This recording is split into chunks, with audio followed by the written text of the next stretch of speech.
I got a volunteer job in my high school helping out the librarian.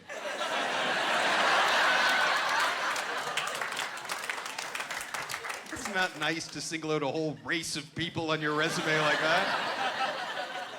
And unless you're smuggling diamonds out of Sierra Leone, I think you meant librarian. You got another one.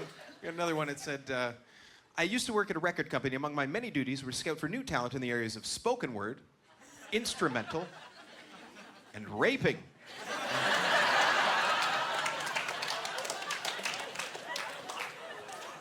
What do you look for in a rapist at a record company, exactly? A lot of dark clothes, knowledge of dimly lit areas on campus, I guess. It was a bilingual call center, so I would hire Quebecers as well. And anytime we would get somebody who was a francophone, they weren't submitting resumes, they submitted CVs. CV is short for curriculum vitae, and it's Latin, and it means life course. And that was the first time that I was really confused by the French culture in this country. Because they actually have something called the Office de la Langue Française, right? The language police, because they're so worried about protecting and preserving their culture and their language that they actually have a law that the English on a store sign has to be smaller than the French. But when it comes to describing the last 35 years worth of work history, instead of using the perfectly good French word, resume,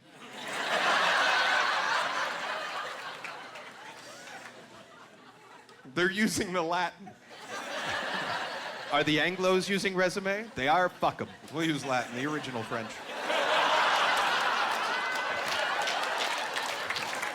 I actually did that joke at McMaster University, and a girl came up to me after a show, and she said, Andrew, I thought you were very funny, but I have to let you know something. I'm a French major here at McMaster, and there is no French word for resume.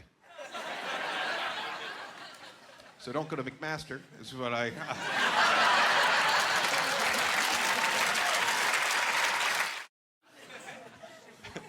Blockbuster's gone out of business, completely out of business.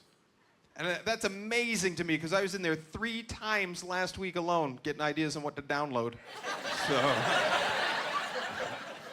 I was in there with a friend of mine, this movie freak nerd, keeps track of all the mistakes they make in movies, right? He like, Andrew, did you see Titanic?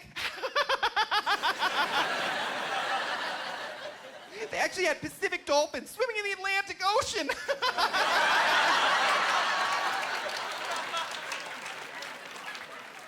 Andrew, did you see Spider-Man 3? That movie cost $350 million to make, and they still had 63 continuity errors. Can you believe it, that they would have that many errors? Don't you think if you have a budget of $350 million, you can eliminate some of those errors? Yes, I do. I think money goes a long way to solve problems. You don't even need that much of it. For instance, if your parents invested $1 in a condom,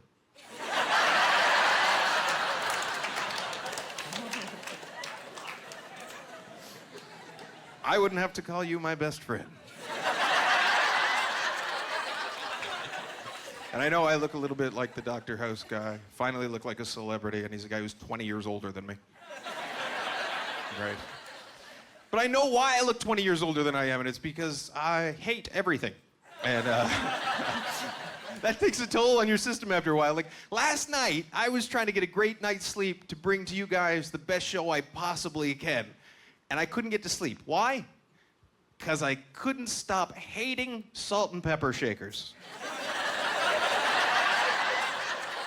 They're not salt and pepper shakers. They're salt and pepper holders.